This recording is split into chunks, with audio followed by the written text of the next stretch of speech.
같이 해보겠습니다. 성령을 근심하게 하지 말라. 기침해가지고 여러분들을 근심시킨 것 같아요. 갑자기 넘어가는 바람에. 지난주 우리가 맥주감사주의를 지켰잖아요. 감사절이 끝나면 감사가 끝나는 게 아니라 시작되는 거지요. 그렇지요. 지금까지 왔던 감사, 그리고 이후에 또 시작되는 감사로 우리는 항상 살아야 되는데, 맥주감사주일의 의미 가운데 하나가 첫 열매를 드리는 것이다. 그 첫 열매를 드리는 이유는 그 첫 번째 것이 그 뒤따라오는 두 번째, 세 번째, 열 번째, 백 번째 모든 것을 대표하는 대표성이 있다 그랬어요. 그래서 첫 열매를 드린다는 것은 이 첫 것을 통해서 드리면 끝이 아니라 이걸 통해서 나머지 모든 것도 드립니다. 나 자신까지도 포함해서 하나님 앞에 온전하게 드린다는 의미가 있다 그랬어요. 그래서 이 말을 다시 한번 다른 말로 바꾸면 모든 주권은 누구에게 있느냐? 나에게 있지 않고 하나님께 있습니다 라는 믿음의 고백이에요. 그렇지요? 첫 것을 드린다는 것은 바로 그것이고, 하나님께서 언급하신 것은 맥주절로 끝이 아니라 맥주절을 넘어서 연말에 오는 수장절까지 이어지는 축복을 같이 말씀하셨고, 그때도 드리라고 그랬어요. 그러니까 맥주절은 첫 것이고 수장절은 나머지 모든 것이에요. 이것이 연결되어 있어요. 이것이 연결되어 있다라고 말씀을 드려서 이 맥주절의 축복이 우리 추수감사절의 축복까지 이어지는 저와 여러분이 되기를 간절히 바랍니다. 자, 그래서 오늘 우리가 와서 앉아있는 이 예배, 이 시간, 이건 내가 힘을 내서 내 시간을 쪼개서 내가 이것을 만들어가지고 하나님 앞에 드립니다, 드려줍니다 라고 하는 의미가 절대 돼서는 안 된다는 거예요. 어떤 분들은 착각을 해요. 자꾸 내 거를 쪼개서 드린다고 생각하는데, 시간도 내 것이 아니라 누구 겁니까? 하나님 거예요. 우리는 하나님의 시간을 빌려 쓰는 사람들이에요. 그렇지요? 그러므로 이 시간은 여기 있는 것은 당연한 게 아니라 하나님께서 주신 은혜로 인해서 내가 여기서 하나님께 감사하며 드리는 거라는 거죠. 그래서 오늘 이 예배가 어떤 예배가 되어야 되느냐? 감사로 제사 드리는 자의 예배가 되어야 된다는 사실입니다. 하나님께 어떤 예배? 감사의 예배자. 그래서 시편 50편 23절에 감사로 제사를 드리는 자가 나를 영화롭게 하나니 그의 행위를 옳게 하는 자에게 내가 하나님의 무엇을 보여줘요? 구원을 보이리라. 여러분들이 오늘 모든 죄와 모든 질병과 모든 연약함과 모든 악한 것으로부터 구원받는 역사가 일어나기를 주의 이름으로 축원합니다. 자, 그래서 이 맥주절의 의미를 지난번에 되살피면서 그때 성경의 다른 날로 말하는 것이 오순절이다, 칠칠절이다라고, 이 같은 말이에요. 맥주절, 오순절, 칠칠절. 자, 그때의 의미가 있는데, 이 오순절날 우리가 아는 대로 마가의 다락방에 120명의 문도들이 있을 때에 그때에 성령께서 강림하는 사건이 일어났지요. 그렇지요? 자, 이때에 이 성령 충만한 날이에요. 그래서 맥주절은 다른 말로 하면 성령 강림 사건이 일어난 날이다, 이렇게 말씀을 드렸어요.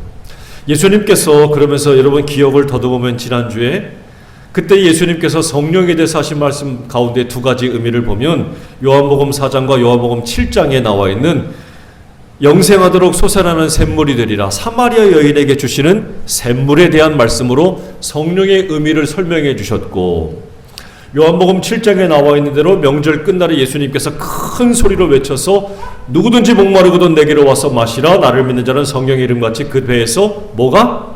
생수의 강이. 그러니까 성령의 역사가 처음에는 뭘로? 샘물의 역사에서 갈수록 무엇의 역사로? 강물의 역사가 되는, 샘물이 강물처럼 커지는 역사가 성령의 역사로 나타난다라고 주님이 요한복음에서 우리에게 말씀해 주셨어요. 여러분들의 지금 있는 물은 무슨 물이에요? 여러분 안에는 지금 샘물이 흐릅니까? 시냇물이 흐릅니까? 강물이 흐릅니까? 바다가 흐릅니까? 내 안에 지금 뭐가 흘러가냐고. 성령께서는 지금 내 안에서 이런 물과 같은 역사로 내게 끊임없이 솟아나게 하는 이런 샘물이 되어야 되는데, 누구는 그 끊임없이 일어나는 샘물이 아니라 이게 멈춰버렸어요. 여러분, 샘이 솟아나기를 멈춰서 계속 고여있으면 어떻게 돼요? 썩어. 거기 뭐가 생겨요? 온갖 벌레들, 모기 이런 거 유충들이 자라나요. 온갖 것들이 그 안에서 가득 낀다고요. 그렇죠. 그러면 거기에는, 그 물에는 누가 와서 살 수 있을까요? 누가 와서 마실 수 있을까요? 아무도 못해요. 아무도 못해요. 그 예수님께서 말씀하신 이 사마리아 여인, 요한복음 4장에 나타난 사마리아 여인의 삶은 그런 삶이었어요. 솟아나기를 멈춰버린, 샘물이 끊어버린 그런 삶, 연약한 여인의 삶이어서 사람들의 눈치를 보고 사람들이 없는 시간을 틈타서 그냥 머리 물동이 이고 그 뜨거운 태양빛 아래서 물을 기르러 가는 여인이었어요. 아니, 여자들이 물 기르러 가는데 얼마나 멀어요, 옛날에. 그러면 3, 4, 5 모여가지고 그냥 재밌게 수다도 떨고 남편 흉도 좀 보고 뭐 애들 자랑도 좀 하고 뭐 이런 곳은 그냥 갔다가 오면 얼마나 좋겠어요. 덜 심심하고. 그런데 주변에 아무도 없어요. 다 끊어진 채로. 그런데 그때 그 시간에 예수님을 만나고 나서 이 여인의 삶이 바뀌었습니다.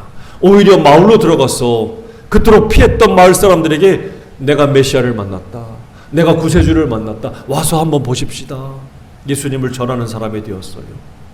여러분, 앞에서 말씀드린 마가의 다락방은 어떻습니까? 이 사람들은 예수님을 만나기 전에는 문을 닫아서 잠가두고 있던 사람들이에요. 하지만 성령을 체험하고 나서 그들의 언어가 바뀌고 밖으로 뛰어나가서 명절날에 모인 모든 세상에서 모인 사람들에게 가서 예수님을 전하고 증거하는, 복음을 증거하는 담대한 사람들로 되었어요. 이 사람들의 공통점이 뭘까요? 성령의 역사가 일어나는 건데, 이 성령의 역사가 일어날 때 공통점은 뭐냐면 환경은 안 바뀌어요. 환경은 안 바뀌어. 무엇이 바뀝니까? 내가 바뀌는 거예요. 내가 바뀌어요. 여러분, 어떤 사람들이 예전에 기도원에 가서 기도를 열심히 하고 내려와요. 그 은혜가 충만해요. 그런데 3, 4일, 5일 지나서 일주일, 열흘 지나면 다 식어요. 다시 돌아가. 왜 그럴까요? 환경이 바뀌기를 기대해서 그래요. 정작 자신은 안 바뀌면서 다른 사람들만, 다른 것들만 바뀌기를 기대했기 때문에 뭐 이래, 기도하고 왔는데 소위 죄송합니다, 기도발이 떨어졌네 막 이러면서 또다시 올라가야지. 무한반복해요. 무한반복. 여러분, 하나님의 역사는 내 속에서 샘물이 솟아나고 강물이 흘러가서 다 씻겨가는 거예요. 내가 바뀌어야 돼. 내가. 남들 보고 바뀌라고 하지 말고 내가 먼저 바뀌어야 될 줄로 믿습니다. 그때 이 성령의 역사가 일어나서 오히려 이 사람들이 나가서 다른 사람들에게 담대히 전하는 역사가 일어났어요. 샘이 강이 되었고 마침내 바다로 흘러가듯이 성령의 역사는 어떤 힘이 있느냐? 변화시키는 힘이 있어요. 무엇을 변화시킵니까? 나를 변화시키는 거예요. 너가 아니라 누구? 나. 할렐루야. 자, 그런데 이 성경에 대해서 에스겔 47장 8절에 보게 되면 똑같은 물이 나와요. 자, 그가 내게 이르시되 이 물이 동쪽으로 향하여 흘러서 아라바로 내려가서 어디에 갑니까? 바다에 이르리니 이 흘러내리는 물로 그 바다의 물이 뭐라고요? 되살아나리라 라고 말씀하십니다. 자, 성령의 역사를 우리가 이 에스겔서에서 나와 있고 이 신약에도 나와 있는데, 이 물의 역사를 가만히 보면 이 물의 역사는 어떤 힘이 있냐면 살리는 거예요. 그냥 샘이 솟아나서 끝이는 게 아니라 사마리아 여인을 살려요. 강물의 역사가 흘러나서 끝이는 것이 아니라 제자들의 마음을 살려요. 그 복음의 물줄기가 닿는 모든 것마다 어떤 힘이 있느냐? 다시 되살리는 역사가 있다라고 에스겔서에 나와 있는 거예요. 그러니까 성령의 역사는 바로 뭐냐? 살리는 거예요. 살리는 거. 그러니까 성령이 내 안에 오시면 죽은 내 영이 다시 살고, 성령이 우리 가운데 있으면 죽은 영혼들이 우리 가운데 임하여서 우리가 다시 되살아나는 역사가 있다라는 거예요. 같이 읽어보겠습니다. 죽은 영이 살아납니다. 병든 영이 치유됩니다. 약한 영이 강해집니다. 악한 영이 물러갑니다. 성령께서 닿으실 때마다 이렇게 사는 역사가, 회복되는 역사가 있다는 거예요. 그러므로 여러분, 성령님을 사모하시고 여러분의 모시기를 주 이름으로 축원합니다. 자, 그런데 에스겔서에 나와 있는 그 물의 시작점이 있어요. 그 물이 시작하는 데가 어디냐? 성전이에요. 성전. 에스겔이 환상을 보지요. 성전에서부터 물이 막 흘러내려가요. 그 내리는 물이 어디로 갑니까? 발목에 차. 또 있다 보니까 무릎에 차, 또 있다 보니까 허리에 차, 그리고 온몸이 잠길 만큼의 차서 거기서 막 헤엄을 쳐요. 이 성전에서부터 그 물이 흘러가는데 무슨 말입니까? 성전 예배가 회복된다는 얘기예요. 하나님께서부터 하나님께서 흘러나오는 그 성령의 물이 우리 가운데 있다는 얘기예요. 그 작은 샘물과 같은 발목에 오는 물이 점점 차오르면 어디까지가? 내 온 몸과 온 삶을 다 잠기게 할 만큼의 역사가 일어난다. 그것이 마침내 에스겔이 본 것이 어딥니까? 바다로 간다는 거예요. 바다로. 앞에서도 말했지만 성령의 역사는 죽이는 게 아니라 뭐라고요? 살리는 거예요. 살리는 거. 사도 바울은 에스겔이 그 본 환상을 그냥 특정 지역에 세워진 성전의 건물이 아니라 우리 몸이라고 했습니다. 고린도전서 6장 19절에 사도 바울이 뭐라고 고백합니까? 너희 몸은 너희가 하나님께로부터 받은 바 너희 가운데 계신 뭐라고요? 성령의 전이래요. 그러니까 내 몸은 바로 뭐냐? 성령 하나님을 모시는 거룩한 성전이라는 건데 너희가 그거 모르냐 이거예요. 같이 합니다. 내 몸은 성령님의 거룩한 전입니다. 여러분, 우리가 성령님을 모시는 거룩한 하나님의 성전이에요. 그렇다면 성령님께서 임하시는 그 역사가 바로 무엇입니까? 성령님이 닿는 곳마다, 임하는 곳마다, 나타나는 곳마다 죽이는 게 아니라 뭐라고요?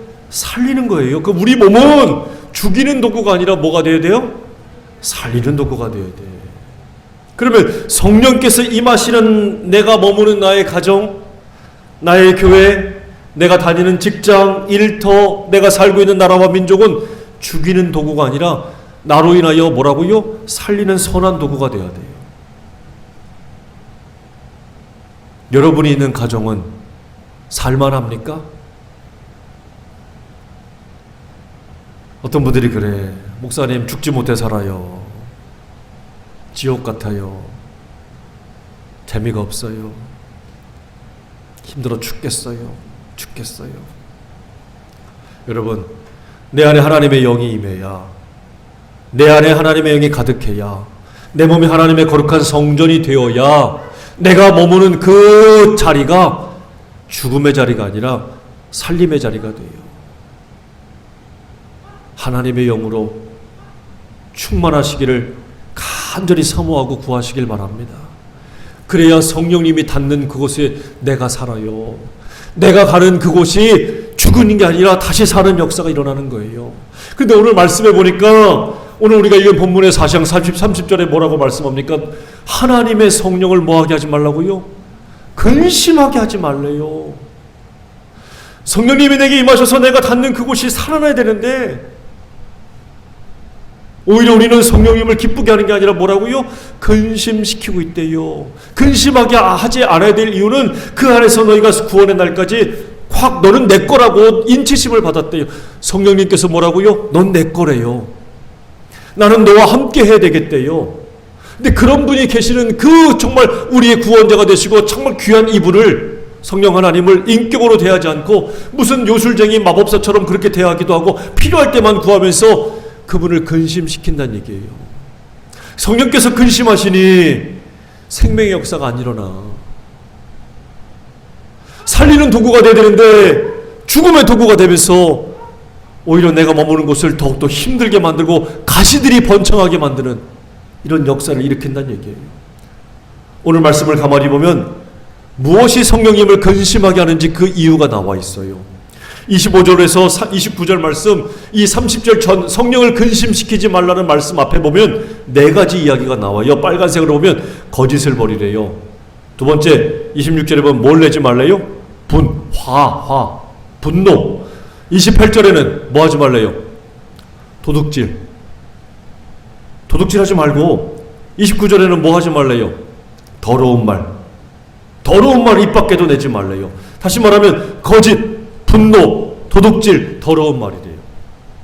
이 말씀을 하시고 나서 30절에 성령님을 근심하게 하지 말라라고 말씀하고 있어요. 여러분 이거 몰라요? 다 아시잖아요. 거짓말하지 말아야지, 화내지 말아야지, 도둑질하지 말아야지, 욕하지 말아야지. 이거 다 알고 있어요, 이분이. 이거는요, 교회 안 다녀도 다 알아. 학교 가서 도덕 시간에, 윤리 시간에 다 배워요. 다 알고 있어요. 근데 여러분 이거 봐요. 성경에서 왜 이 말씀을 할까? 사도 바울이 이게 성령님을 뭐 한다고요? 근심하게 하는 거래요. 왜 이렇게 근심하게 하는 걸까? 가만히 생각해봐요. 왜 거짓말해? 왜 화가 나요? 왜 도둑질합니까? 왜 더러움을 합니까? 이 중심에 대한 문제예요, 여러분. 이게 중심에 대한 문제. 누구를 위해서 거짓말해? 나를 건드리니까 또 화가 나지. 내가 저게 딱 보니까 나한테 필요할 것 같아. 그래서 훔치지. 그렇지요? 왜 욕해? 나를 방어하기 위해서 하지요. 다시 말하면 자기 중심이에요. 이 앞에서 말하는 거짓과 분노와 도둑질과 더러운 말은 도덕적으로 윤리적으로 타락했기 때문이 아니라 중심에 대한 문제예요.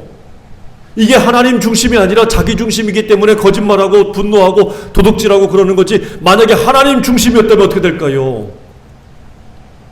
왜 하나님 중심이었다면? 하나님을 중심으로 있기 때문에 우리가 그랬다면 이 절대로 거짓말하거나 화를 내거나 그러지 않았을 거예요. 하나님 중심으로 하면 거짓말할 수 있어요?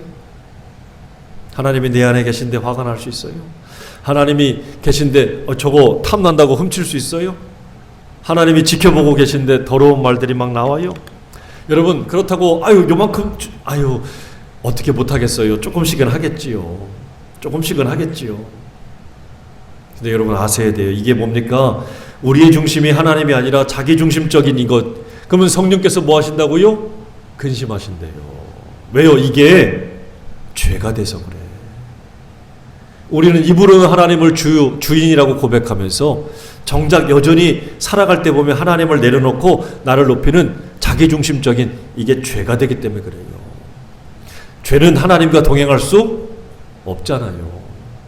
하나님은 죄하고 같이 갈 수 없어요. 그럼 나는 하나님을 기쁘게 하는 사람인지 나는 하나님을 근심케 하는 사람인지 우리가 이 시간 돌아봐야 돼요. 우리는 하나님을 기쁘게 합니까? 하나님을 근심하게 합니까? 갈라디아서 1장 10절에 사도 바울이 이야기합니다. 이제 내가 사람들에게 좋게 하랴? 하나님께 좋게 하랴? 사람들에게 기쁨을 구하랴? 내가 지금까지 사람들의 기쁨을 구하였다면 그리스도의 종이 아니다라고 말씀하고 있어요. 사람을 기쁘게 하는 것과 하나님을 기쁘게 하는 것의 차이가 뭘까? 여러분 민감함. 사람에게 민감한 사람은 사람이 하는 말에 고개가 돌려지고 몸이 움직이고 반응을 해요. 누가 나를 칭찬하고 누가 나를 막 높여주면 좋아서 막 이렇게 하는데 누가 나에게 요만큼이라도 해가 되는 말을 하고 비웃고 깎아내리면 견디지를 못해서 또 돌아보지요. 이게 사람에게 민감한 거예요. 하지만 하나님께 민감한 사람은 어떨까요? 사람이 뭐라 그런다고 거길 신경 쓰거나 기웃거리지 않아요. 하나님이 뭐라고 하시는지 하나님의 뜻이 뭔지 그것에 민감해지는 사람이에요. 그러니까 사도 바울을 욕하는 사람이 얼마나 많아요. 사도 바울을 비난하는 사람이 얼마나 많아요. 사도 바울을 죽이겠다고 하는 사람이 얼마나 많아요. 그런데 거기에 반응하고 거기에 막 신경 쓰면서 내가 차라리 죽어야지 아니면 저것들을 다 죽여야지 이랬습니까? 아니요. 거기로 몸을 틀지 않아. 하나님께만 몸을 틀어서 주님의 뜻이 무엇입니까? 주님 내가 무엇을 해야 됩니까? 주님 내가 어디로 가야 합니까? 철저히 중심이 자기 중심이 아니라 하나님 중심이었다. 이런 사람은 하나님께 민감할 수밖에 없어요. 같이 합니다. 나는 무엇에 민감한 사람인가? 여러분 무엇에 민감합니까? 요즘 사람들 돈에 민감해. 은행에 문 닫는다고 하니까 저라도 달려가겠지만 무엇에 민감합니까? 민감한 사람은 늘 흔들려요. 그러나 하나님께 민감한 사람은 오히려 굳건합니다. 사랑하는 여러분, 결정적일 때 선택을 해야 될 그때에 사람이 아니라 하나님께 민감하고 하나님을 기쁘시게 할 수 있는 진짜 중심이 하나님 중심으로 설 수 있는 저와 여러분이 되기를 주의 이름으로 축원합니다. 이런 사람은 성령님을 뭐 할까요? 근심시키지 않아요. 오히려 성령님을 기쁘시게 하겠죠. 그러므로 요한복음 14장 26절에 이런 말씀이 나와요. 성령님에 대해서 예수님이 말씀하실 때 보혜사 곧 아버지께서 내 이름으로 보내실 성령 그가 너희에게 모든 것을 뭐 한다고요? 가르치시고 내가 너희에게 말한 모든 것을 생각나게 하시리라. 성령께서 뭐 하신다고요? 가르치시고 생각나게 한대요. 로마서 8장에 보게 되면은 육신을 쫓는 자는 육신의 일을, 영을 쫓는 자는 영의 일을 뭐한다? 생각한대요. 근데 육신의 생각은 사망이고 영의 생각은 생명과 평안이다. 다시 말하면 하나님을 중심으로 서서 민감함을 가지고 하나님을 중심으로 사는 사람들은 뭘 잘해야 되느냐? 생각을 잘해야 돼요. 생각이라고 하는 건 평상시부터 가지고 있는 거예요. 그게 내가 되는 거예요. 그게 말이 되는 거예요. 그러니까 생각을 잘해야 돼요. 생각을 잘해야 돼. 평상시 품고 있는 것이 반드시 결정적일 때 나타나게 돼 있어요. 그래서 평상시에 생각을 잘해야 돼요. 그러므로 평소에 성령님이 내 안에 계셔야 우리가 어떤 일을 해요? 결정적일 때 죽이는 역할을 하는 게 아니라 살리는 역할을 하고, 그런 사람에게 뭐가 돼요? 생명과 평안의 축복이 임하게 된다는 것을 말씀이 하고 있어요. 근데 왜 우리가 이렇게 살지 못할까? 내가 필요할 때만, 내가 다급할 때만, 그때만 자기 필요에 의해서만 성령님을 찾고 구하는 거예요. 여러분, 오히려 이게 성령을 무시하는 거 아니겠습니까? 평상시에는 아무것도 부탁하지 않다가 지 급할 때만 성령님, 하나님 도와주세요 막 이러면 오히려 이게 성령님을 무시하고 근심하는 거 아닐까요? 그렇다고 성령께서 우리를 내팽개치거나 아예 그냥 모른 척하나 그러지는 않으세요. 하지만 썩 기쁘지도 않을 것 같아요. 내내 여러분들을 한 번도 찾아오지 않던 사람이나 친구들이 다급하다고 와가지고 갑자기 그때 와서 아쉬운 소리하고 막 이러면 어떻겠어요? 좋아요? 돕기는 하겠지만 썩 유쾌하진 않을 수도 있어요. 그러므로 성령님이 근심하시면 우리에게 어떤 역사가 일어나는지 우리가 좀 알아봐야 돼요. 성령님이 근심하시면 여러분, 내 마음에 주시는 그 평안함이 사라집니다. 그 세상이 주는 잠깐 주는 평안이 아니에요. 깊숙한 곳에서 샘처럼 솟아나오는 그 잔잔함이 없어져요. 불안해지는 거예요. 그러니까 요즘 사람들은 얼마나 불안에 시달리는지, 아니 뭐 TV를 보니까 불안함을 해소하는 약도 팔더라고요. 공황장애라는 말이 얼마나 많이 도는지 몰라요 지금. 성령께서 근심하시면 내 안에 평안함이 사라지고 진짜 성령님을 통해서 나타나는 그 생명에 살리는 역사가 사라져요. 그리고 주님이 주시는 기쁨이 있는데 그것도 잃어버립니다. 무엇보다 구원에 대한 확신이 사라져요. 영생에 대한 소망이 사라져요. 내가 바라봐야 되는 그 모든 것들이 다 사라지고 확신이 없어지는 그 연약함 가운데 내가 놓일 수밖에 없다는 거예요. 성령을 근심하게 했던 고린도 교회에 사도 바울이 뭐라고 얘기한 줄 아십니까? 그러므로 너희 중에 약한 자와 병든 자가 많고 뭐도 많대요? 잠자는 자도 적지 않다. 어떤 교회가? 빨리 일어나, 지금 자지 말고 깨요. 사도 바울이 볼 때 고린도 교회는 약한 사람도 많고 병든 사람도 많고 잠자는 사람도 많대. 다시 말하면 성령을 근심시켰더니 고린도 교회에 나타나는 특징이 바로 뭐냐?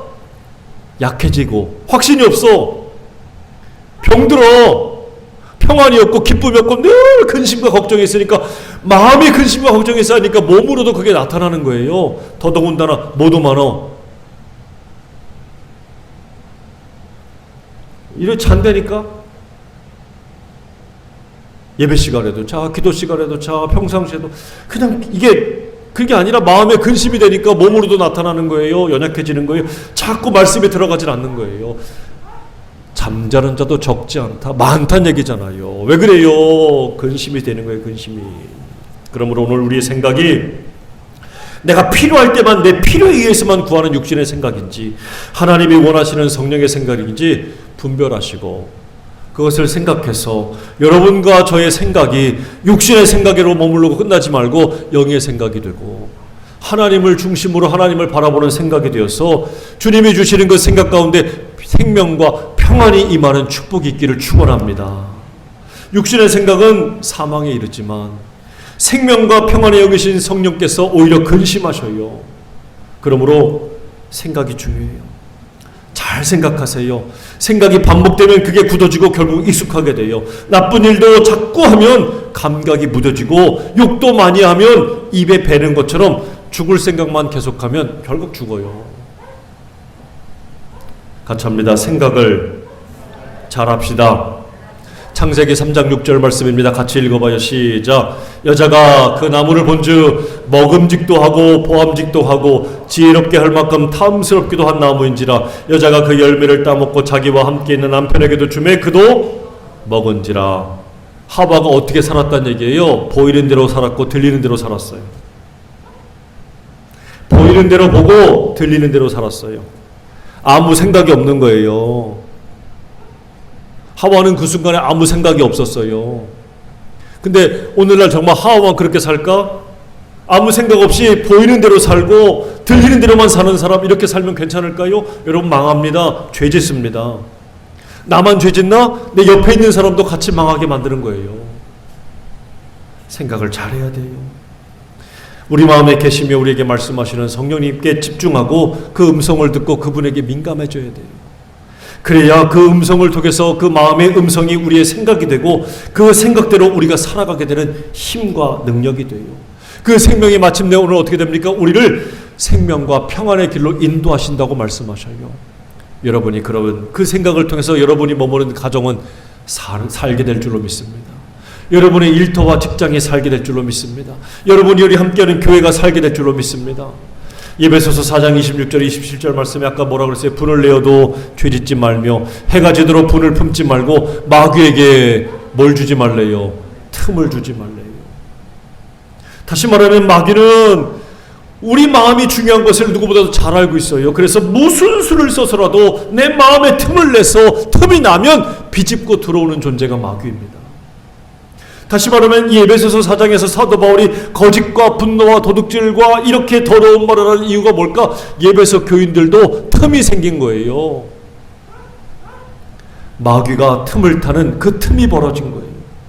그러니까 바울은 이런 에베소 교인들에게 실망했을 거예요. 교회가, 성도가 이래서야 되겠냐고 하는 말이에요.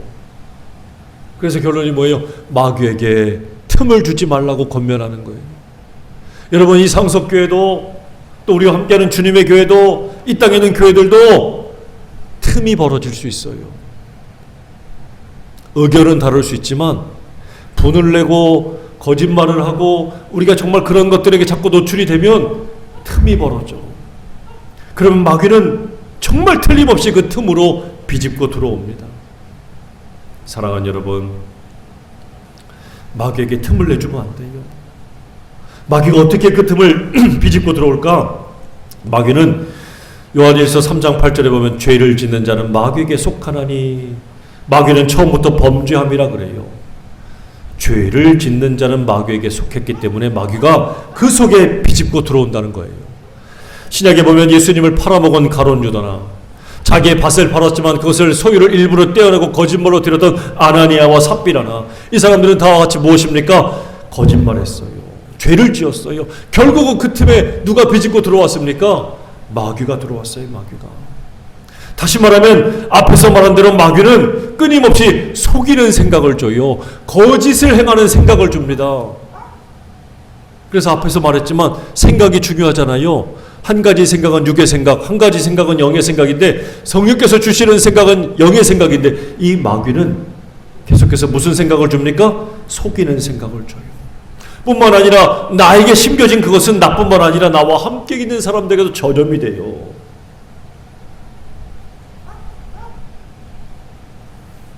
머리 위로 날아가는 새 어쩔 수 없어요. 거짓말이 들리고 속이는 것이 날아가는 거에 어떻게 하겠습니까? 어쩔 수 없어요. 하지만 내 머리 위에 새가 와서 둥지를 뚫는다면 그건 막아야지. 내 마음속에 악하고 더러운 것들이 들어와서 틈을 비집고 들어와서 그것을 계속해서 붙인다면 그건 막아야지. 그치요? 잠언서 4장 23절입니다. 같이 읽습니다. 시작. 무릇 지킬 만한 것보다 더욱 내 마음을 지키라. 생명의 근원이 이에서 남이니라. 할렐루야. 마음을 잘 지키시기를 축원합니다. 육신의 생각대로 살아서 멸망하지 말고 하나님의 생각대로 살아서 생명과 평안함에 이르는 저와 여러분 되길 축원합니다. 저 중국에 가면 자랑거리가 있죠. 만리장성이에요. 얼마나 많은 사람들이 저 만리장성을 구경하는지 몰라요. 저 높이만 해도요 9m래요. 9m면 여러분 얼마나 될까요? 여러분 여기 높은 게 8m가 조금 안 돼, 이 천장이. 이거보다도 높은 거예요, 성벽이. 굉장히 높잖아요. 두께만 해도 5m래요. 길이만 해도요 3,000km래요. 3km도 긴데. 그래서 저 달에 가면 저 중국에 있는 만리장성이 보인대요. 대단하지요. 그런데 아무도 틈타지 못할 것 같은 이 만리장성에 100년 동안에 외적들에게, 북방에 있는 이민족들에게 3번이나 침략을 당했답니다. 아니 저걸 어떻게 넘어가? 저걸 어떻게 뚫어? 만리장성이 문제가 있어서 그럴까? 아니에요. 결함이 없대요. 그런데 문지기가 열어줬다는 거예요. 무엇을 받고? 뇌물을 받고. 뇌물을 받고 문을 열었으니까 적들이 쉽게 수월하게 쳐들어온 거예요. 무슨 말이냐? 오늘 이 말씀, 내 마음을 지켜라. 여러분 이게요, 마음을 단속하는 게 이게 성을 지키는 것보다 어렵다는 얘기예요. 내 마음 단속이 성 단속하는 것보다 더 어렵대요. 그만큼 쉽지 않은 일입니다. 하지만 어떻겠습니까? 사도 바울은 버리랍니다. 버리래요. 너희는 모든 악독과 노함과 분냄과 떠드는 것과 비방하는 모든 것을 모든 악의와 함께 뭐라고요? 버리래요. 서로 친절하게 하며 불쌍히 여기며 서로 용서하기를 하나님이 그리스도 안에서 너를 용서하심과 같이 하라. 이렇게 말씀하셔요. 같이 합니다. 악의를 버리고 하나님 같이 하라. 악의를 다 버리래요. 그리고 누구 같이 하래요? 하나님 같이 하래요. 버릴 때 잘 버려야지요. 요즘에 우리나라 잘못 버리면 어떻게 돼요? 벌금 나와. 그렇지요. 벌금 나와요. 그래서 버리는데도 지정이 되어 있어요. 버리는 것도 봉투에 담아 버려야 돼. 하물며 세상의 것도, 내 집에 나온 쓰레기도 버리는 장소, 버리는 방법도 이렇게 따로 있는데, 예수 믿는 우리는 잘 버려야 돼. 아무 데나 갖다 버리면 안 돼요. 그러니까 다시 버린 게 내게 다시 돌아오지. 잘 못 버리니까 다시 주워오지요. 잘 버려야 돼. 어디다 버려야 돼? 십자가에 버려야 돼. 내 모든 것을 다 못 박아 버리신 그 십자가의 주님 앞에 버려야 돼.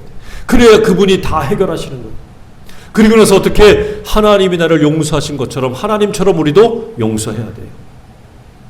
어떤 마귀에게도 다 물리치고 승리해야 돼. 이것이 오히려 성령님을 근심시키는 게 아니라 성령님을 어떻게 해요? 기쁘게 하는 일이 된다라고 말씀해요.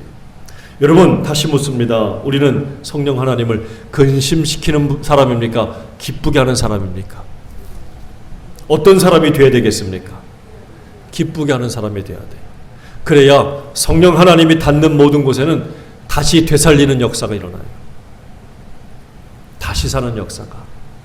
여러분, 사람의 겉모습, 사람의 모습들을 보면 100% 실망할 것들 투성입니다. 사람을 보면 우리는 다 넘어지고 마귀로 하여금 틈을 탈 수밖에 없고 그 생각에 지배를 받을 수밖에 없어요. 그러나 오늘 이 시간 우리가 사람에게 민감하지 않고 성령 하나님께 민감해지고 그분께 집중하면 그분이 반드시 우리에게 성령님을 보내시고 채워주셔서 그 성령 하나님을 위해서 나의 생각을 바꿔주시고 나의 생각이 육신의 생각이 아니라 영의 생각이 되고, 그래 내가 발길이 닿는 모든 곳에, 내가 머무는 모든 곳은 죽이는 곳이 아니라 다시 되살리는 역사가 일어나게 될 줄로 믿습니다. 그러므로 여러분 이 시간 생각을 고쳐먹으시고 생각을 바꾸시고 성령 하나님으로 정말 충만해지시기를 주 이름으로 축원합니다. 그래서 살립시다. 살리는 주님의 선한 도구가 됩시다.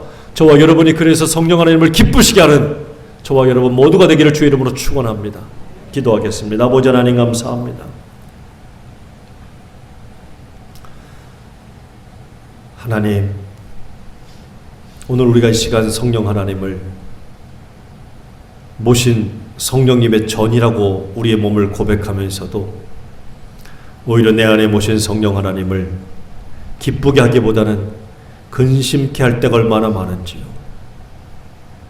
성령 하나님을 근심시키는 이유는 여전히 내가 하나님 중심으로 살지 않고 나 중심으로, 자기 중심으로 살기 때문임을 말씀을 통하여 깨닫게 해주십니다. 그래서 하나님을 근심케 하고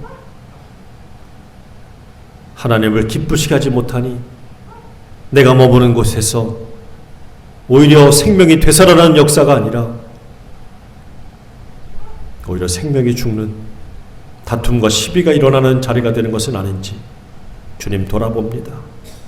이 시간 이 말씀 앞에 나를 비춰 간절히 주님 앞에 간구하오니 주님 오셔서 나를 만져주시고 다시 한번 나를 붙들어 주실 때에 나도 주님께만 민감하게 하시고 나도 주님을 중심으로만 서게 도와주시고 나도 주님을 통하여 주님이 기뻐하시는 선한 도구로, 생명의 도구로, 살리는 도구로 쓰임받는 사람이 되도록 도와주시옵소서.